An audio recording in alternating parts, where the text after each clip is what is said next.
They called her Ashfoot, the girl who slept so close to the hearth for warmth that her bare feet were perpetually smudged with soot. They called her Ghost, the Omega who moved through the pack house so silently she might as well have been invisible.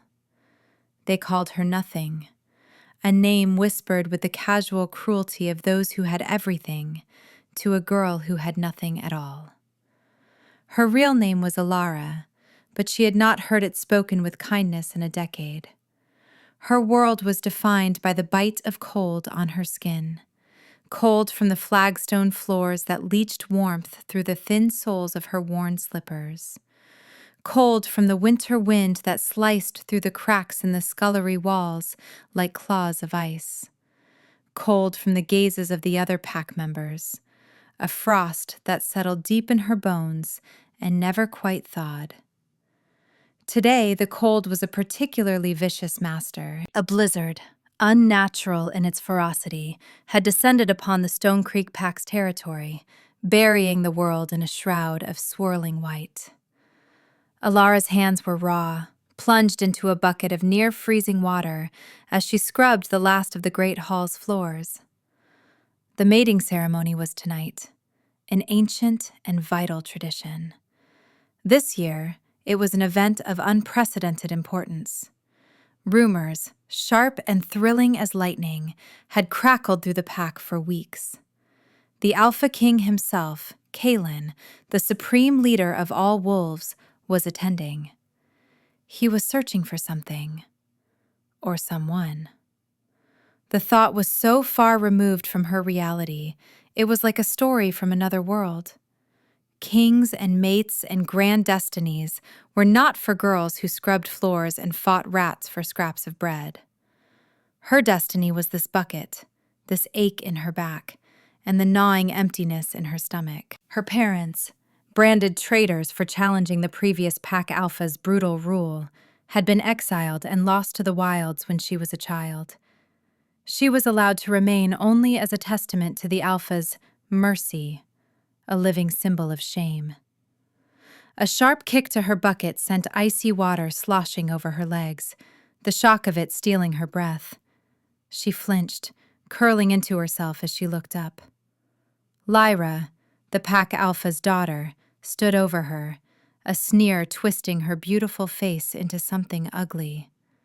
Her two friends flanked her, their expressions mirroring her own contempt. "Still playing in the dirt, Ashfoot?"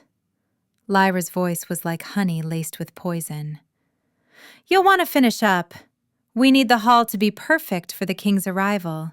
Not that a creature like you would understand the importance of appearances." Alara kept her eyes down, her wet hair falling like a curtain to hide her face. "Yes, Lyra." The words were a whisper, barely audible over the howl of the wind outside. "What was that? Speak up!" Another girl, Mara, snapped, prodding Alara's shoulder with the toe of her fur-lined boot. The pressure was slight, but the intent behind it was a hammer blow to her already fragile spirit.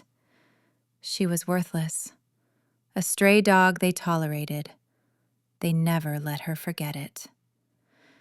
"Yes, Lyra," Alara repeated, her voice trembling but a fraction louder. She hated the weakness in it, the way she instinctively folded under their scrutiny. A tiny, defiant ember pulsed deep within her, a part of her that refused to be completely extinguished. It was a stubborn, foolish thing, this resilience. It only ever earned her more pain. Lyra laughed, a sharp, unpleasant sound. "Pathetic. At least try to make yourself scarce tonight. The stench of Omega desperation might offend our king."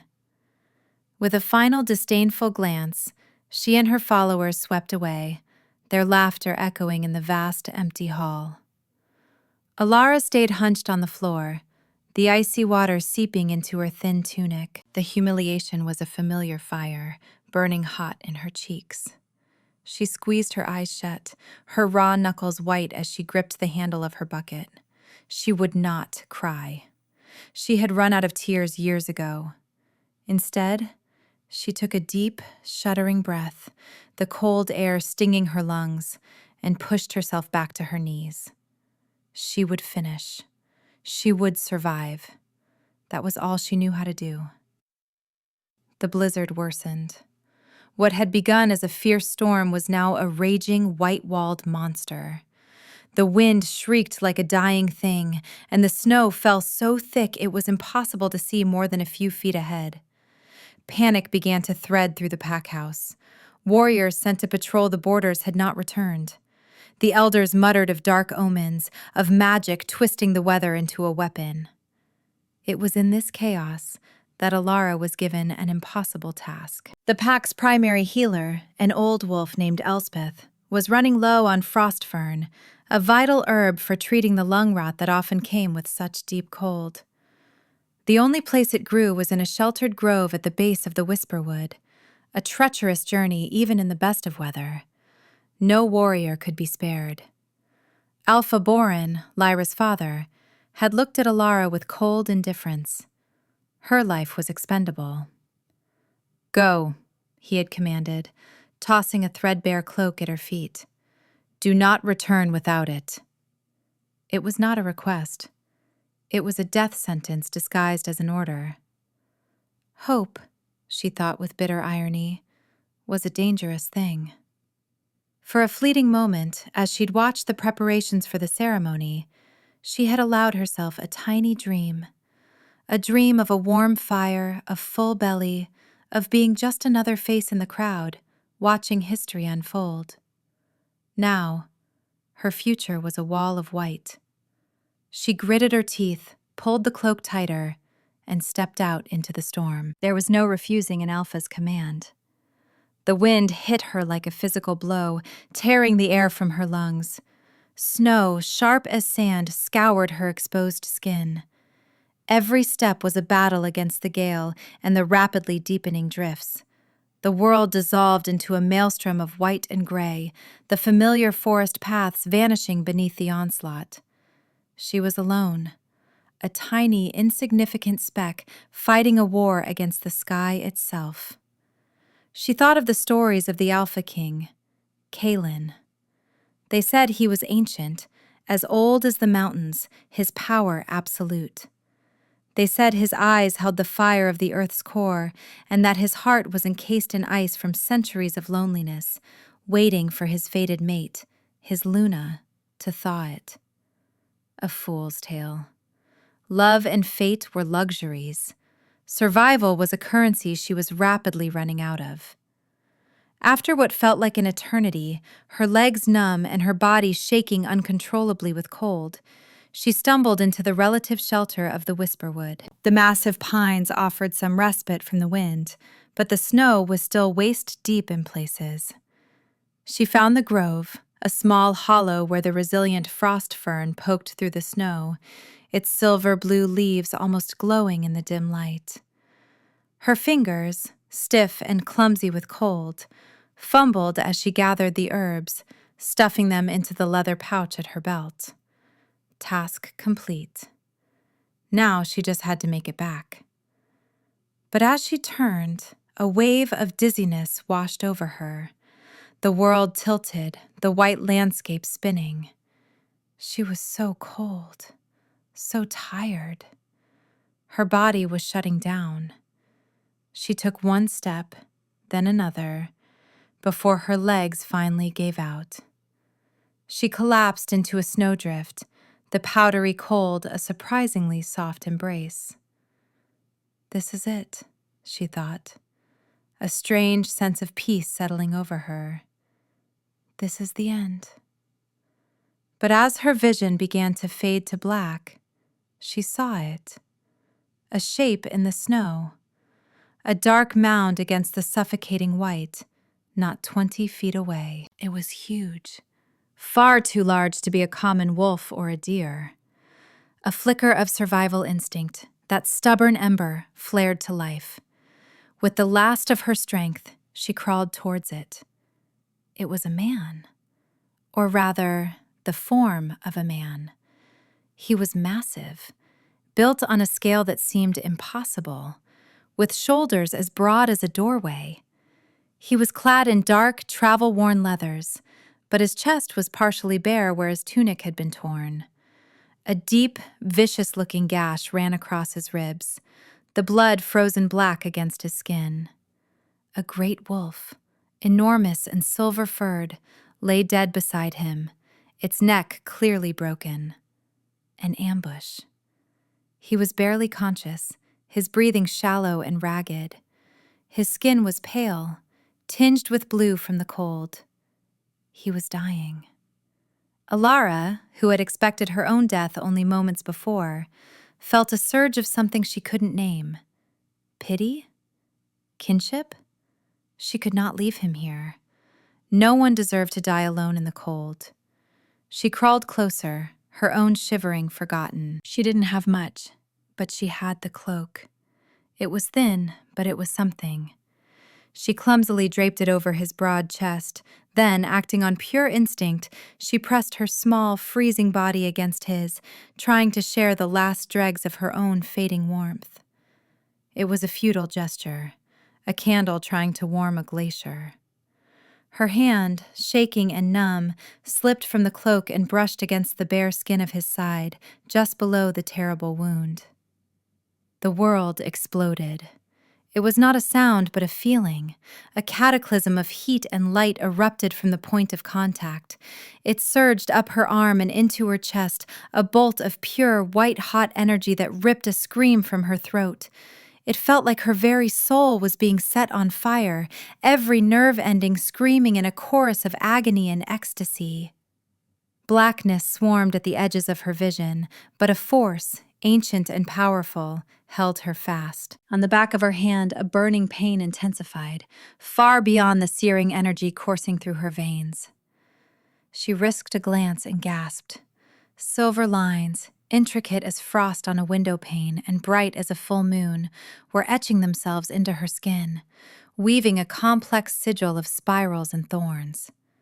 The brand of a bond. A claiming mark. The man beneath her jolted, a deep groan rumbling in his chest. His eyes, which had been closed, snapped open. They were not the eyes of a normal man. They were molten gold, blazing with a terrifying, impossible light, like twin suns staring out of the blizzard. The cold that had clung to him for hours vanished, replaced by a furnace-like heat that radiated from his skin, chasing the chill from Alara's bones. He stared at her, not at her face, but into her, as if he could see the tattered, frightened thing that was her soul. The golden eyes widened, a flicker of disbelief warring with a dawning, soul-shaking recognition. His power, a colossal, crushing weight, rolled off him in waves, pressing down on her, making the very air thick and hard to breathe. This was no mere warrior. This was a king. Her heart hammered against her ribs, a frantic bird trapped in a cage of bone. This was him, Kaelin, the Alpha King. And she, a nameless Omega, was huddled against him in a snowdrift, her hand branded with a mark that could only mean one thing. His lips parted, a puff of steam escaping into the frigid air. His voice, when he spoke, was not a shout, but a low, guttural rumble that vibrated through her entire body, deeper and more profound than thunder. You. The single word held the weight of centuries. It held shock and awe and a possessiveness so absolute it was terrifying. He reached up, his large hand moving with a speed that belied his injuries, and cupped the back of her neck. His touch was not rough, but it was unyielding, a claim. His thumb stroked her skin, and the fire inside her surged again, a dizzying wave of heat and belonging that made her want to weep. Mine, he breathed, the word a promise and a verdict. His golden eyes searched her face, taking in her wide, frightened eyes, her chapped lips, the soot on her cheek. He didn't see an Omega. He didn't see Ashfoot. He saw his. Alara's mind was a maelstrom of fear and confusion. What was happening? Her body screamed with a foreign energy, a hum of power that was not her own. Her instincts, the deep, primal part of her that had been suppressed for a decade, were howling in response to him. They recognized him. Mate. The word bloomed in her mind, terrifying and beautiful.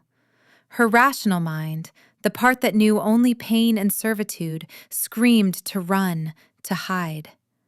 How could this be? A king and a nothing? It was impossible. It was a mistake.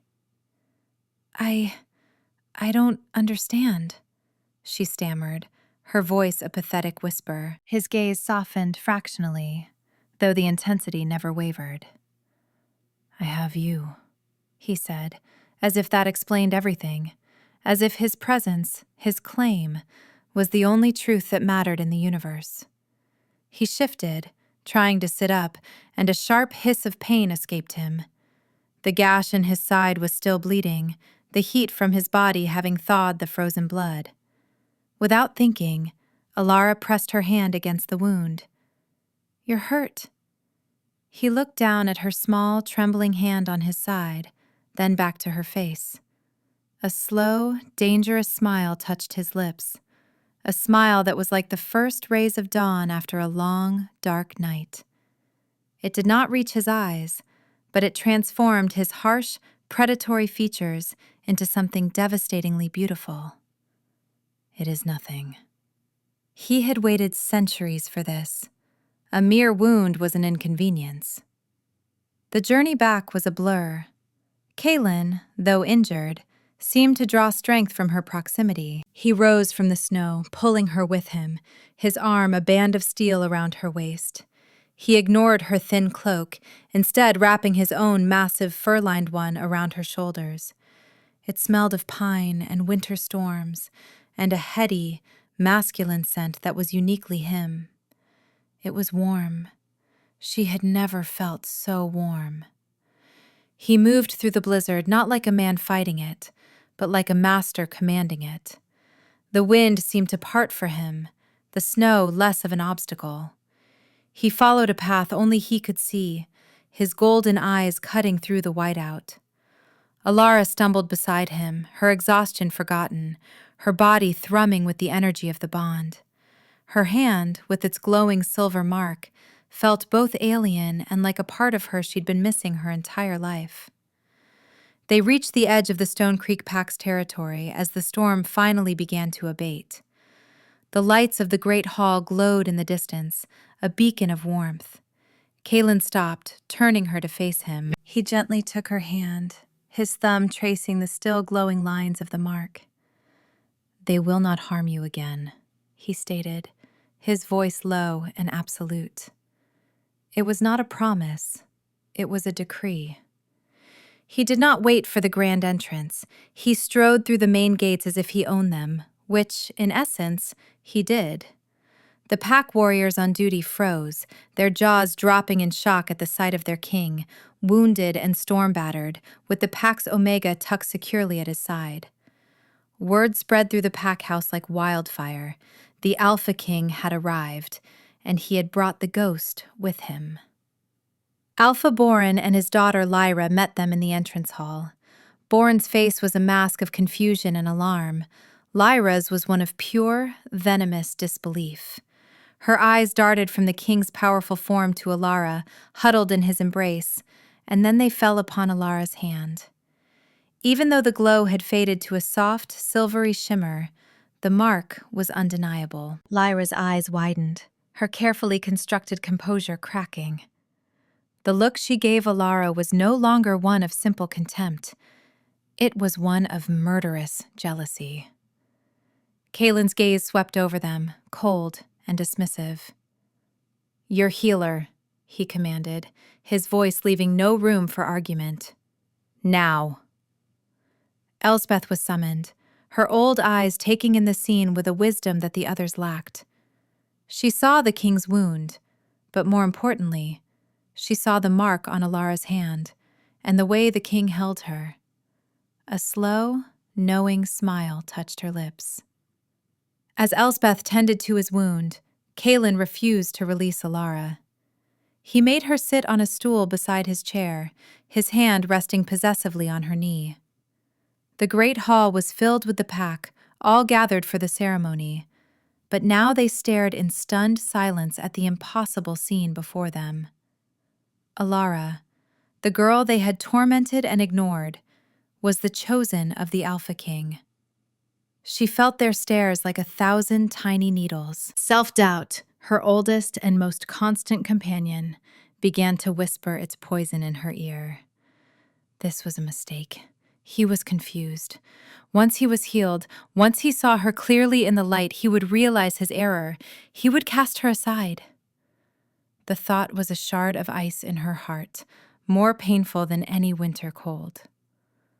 Lyra watched from across the hall, her face pale with fury. She saw her ambitions, her entire world, turning to ash.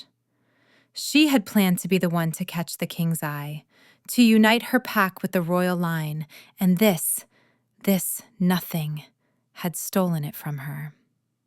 She exchanged a dark, meaningful glance with Kael, the brutish warrior who had once tried to force his attentions on Alara. His face was a thundercloud of resentment and wounded pride.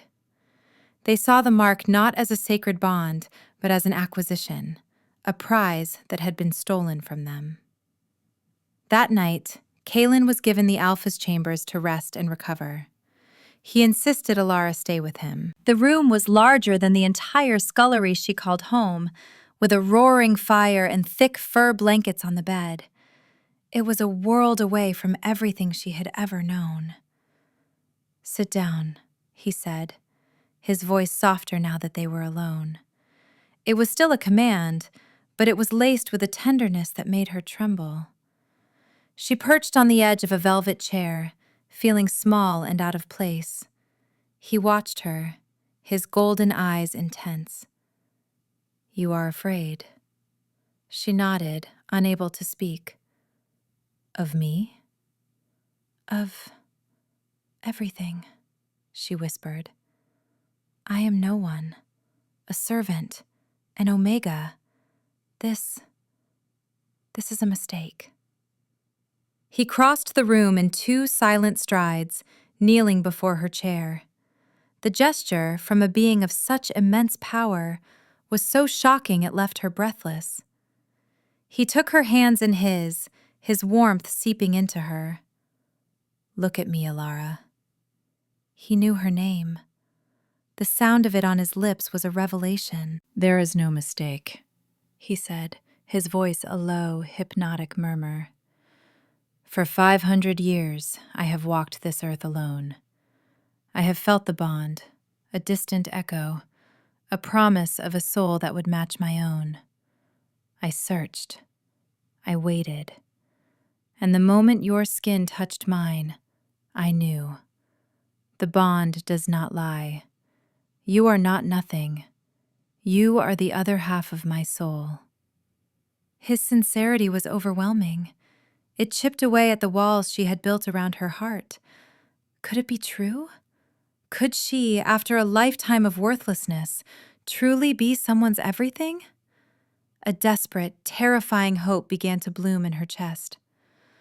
But their quiet moment was destined to be short-lived. A darkness was already moving in the shadows of the pack house. Lyra, consumed by jealousy, had sought out a more sinister power.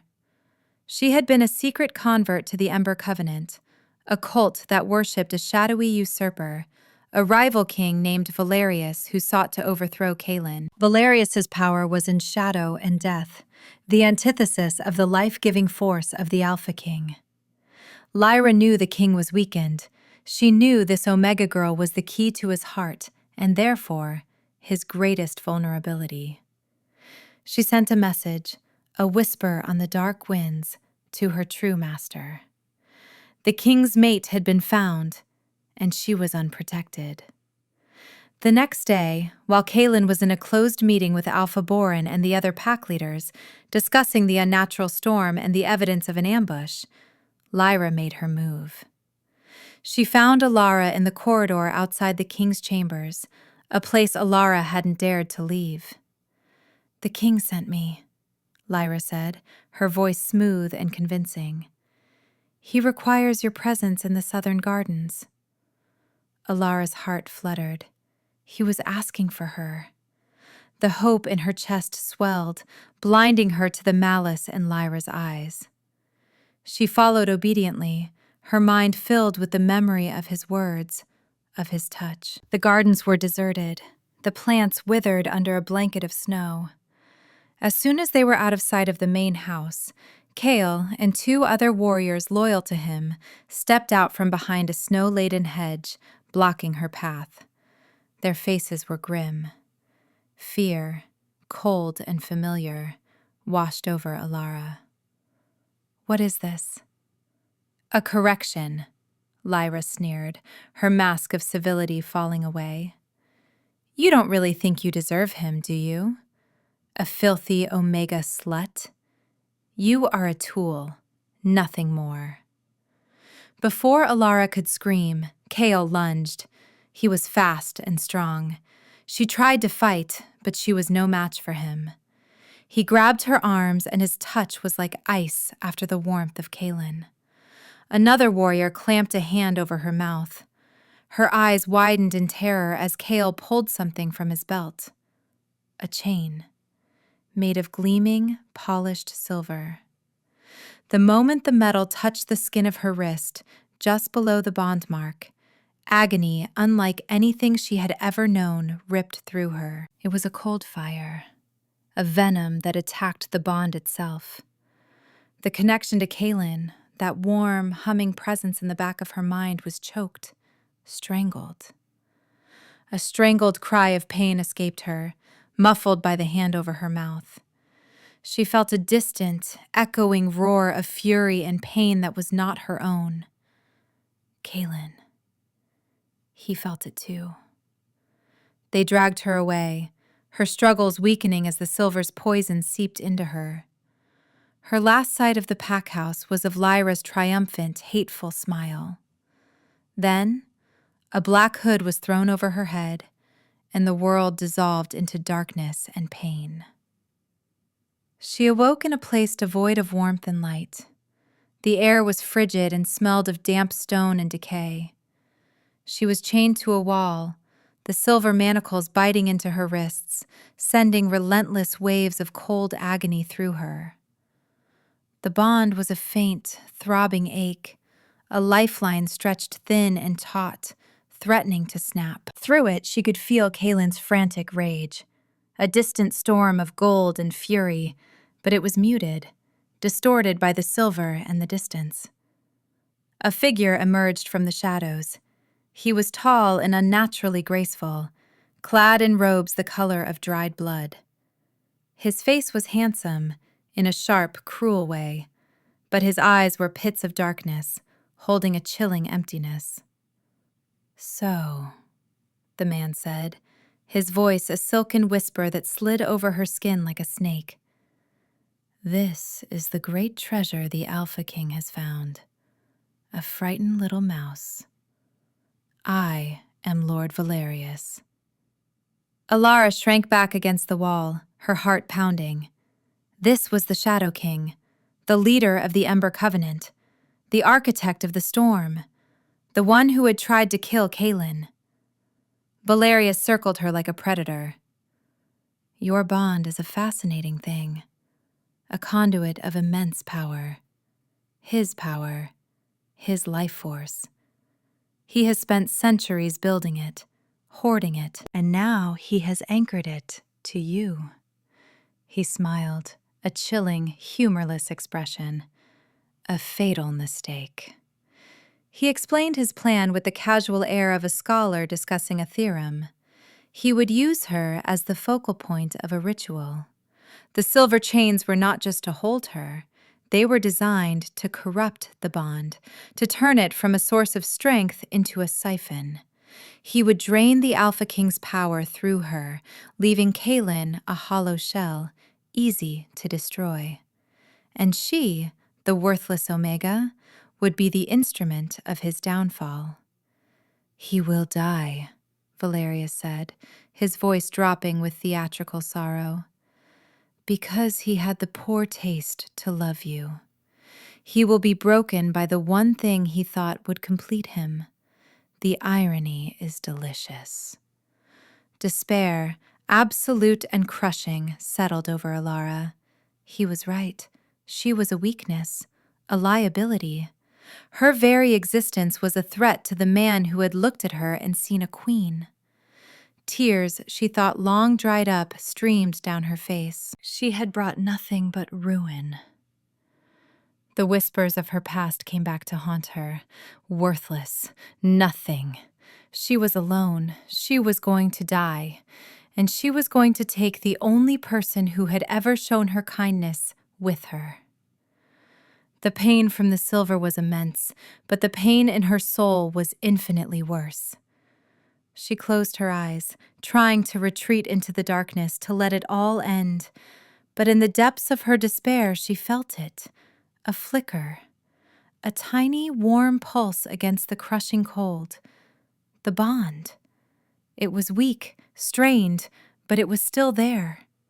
She focused on it, pouring all of her will, all of her desperation into that single, fragile connection.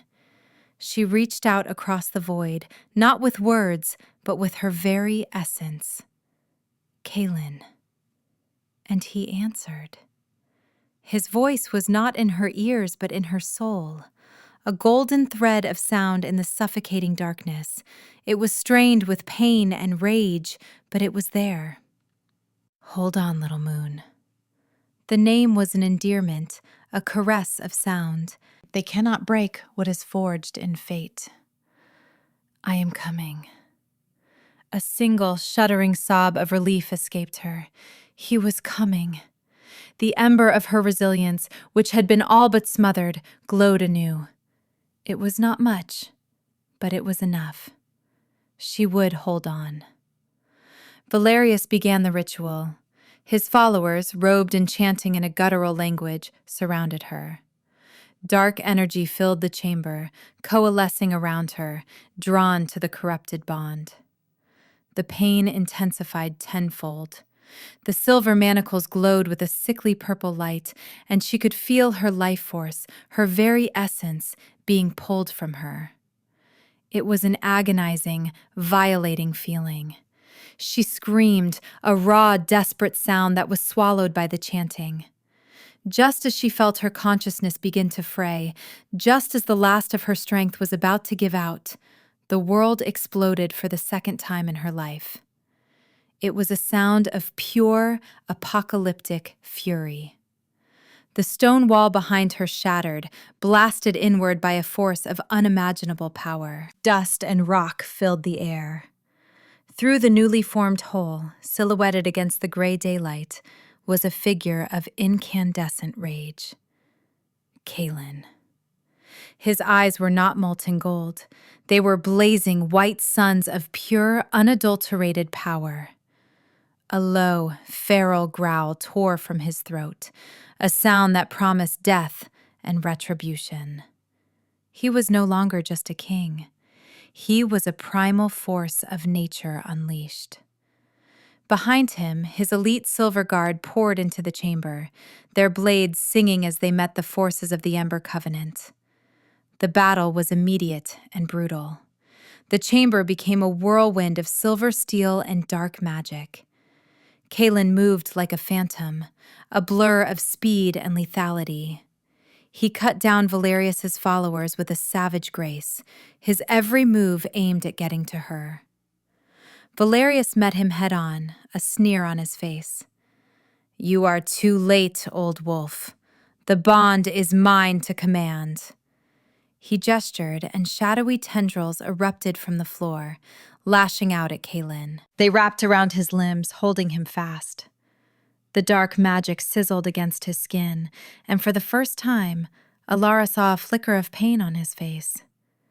He was still weakened from the ambush, and the severing of their bond had taken its toll. "Watch, little mouse," Valerius hissed at her. Watch your king fall." He raised a hand, a blade of pure shadow forming in his grasp, and drove it towards Kaelin's heart. Seeing him in danger, seeing the man who called her his soul about to be struck down, something inside Alara broke. It was not a collapse into despair, it was a shattering of chains. The years of abuse, the endless degradation, the feeling of being worthless, it all coalesced with the new, fierce love she felt for him. And it ignited. It was not a thought, it was an instinct. A roar of protective fury that came from the very core of her being. She threw her head back and screamed, but this time, the sound was not one of pain. It was a cry of pure, untamed power. A wave of brilliant, blinding white light erupted from her. It was the light of 1,000 sunrises, the pure, undiluted essence of life and healing. The dark chamber was illuminated as if by a newborn star. The silver chains on her wrists didn't just break. They sublimated, turning to vapor in the incandescent blast. The shadowy tendrils holding Kaelin dissolved into smoke. Valerius's shadow blade evaporated inches from Kaelin's chest. The light washed over the battlefield. Kaelin's warriors felt a surge of strength and vitality, their wounds knitting closed. The cultists of the Ember Covenant shrieked as the light touched them, their dark magic turning to ash, their bodies unable to bear the sheer purity of the energy. Alara stood, untethered, in the center of the devastation. She was no longer trembling. The light radiated from her tattered servant's dress seeming to glow like royal silk. Her eyes, once timid and downcast, now blazed with a silver-white fire. She was not a victim. She was not a tool. The dormant power within her, the legacy of a bloodline she never knew she had, a line of ancient healers and light-bringers, was finally, cataclysmically, awake. Valerius stared at her, his composure utterly shattered. What are you?" he stammered, his voice filled with a terror he had never before known. Alara met his gaze, and for the first time in her life, she did not flinch. Her voice, when she spoke, was clear and strong, ringing with an authority that shook the very stones of the fortress. "You called me nothing," she said, taking a step towards him. The light flared brighter around her. "You were wrong. I am the dawn that breaks your endless night. I am the hope that smothers your despair. I am his, and he is mine." She raised her hand, and a beam of pure light shot forth, striking Valerius's chest. It did not burn him in the conventional sense. It annihilated the darkness within him. He screamed, a high, thin sound as his borrowed power was stripped away, leaving him frail and mortal. Kaelin, freed and filled with the strength that came directly from her, was on him in an instant. The fight was over before it began. With Valerius's power broken, he was nothing. Kaelin's justice was swift and absolute. The battle was over. Silence fell upon the ruined chamber, broken only by the ragged breathing of the survivors. Kaelin ignored the carnage, ignored his men, ignored the crumbling fortress. His eyes, now a soft, warm gold again, were only for her. He crossed the space between them, his steps slow and reverent. He stopped before her, his gaze filled with an emotion so profound it made her heart ache. He reached out, his hand hesitating for a moment before gently cupping her cheek. His touch was electric, a current of pure love and relief that flowed between them, reigniting the bond to a brilliant, searing intensity. "Alara," he breathed her name like a prayer. "I felt you. Your light. It called me home." "I saw him about to hurt you," she whispered, tears finally falling, not of sorrow, but of overwhelming emotion. "I couldn't let him." You saved me, he said, his voice thick. You saved us all. He pulled her into his arms, holding her tightly against his chest as if he would never let her go.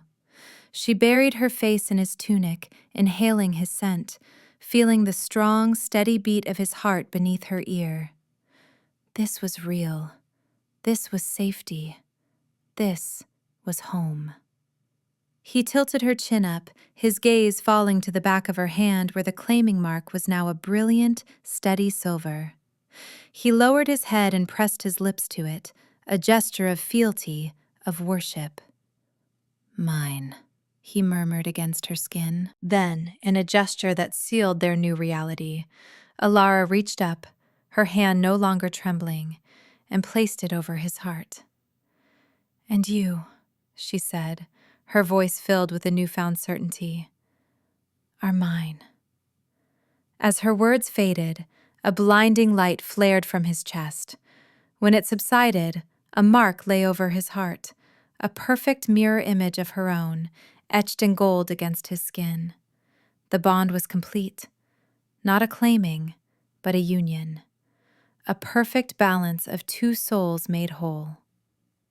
Days later, they stood on the great balcony of the Alpha King Citadel, a fortress carved from the heart of a mountain.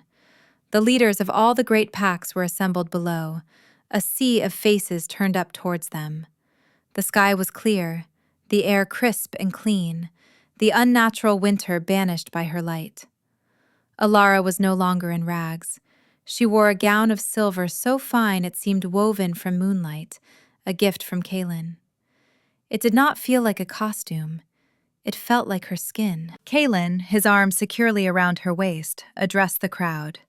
His voice, amplified by his power, boomed across the valley. You came for a mating ceremony, he began. You came expecting to witness a political alliance. Fate had a grander design.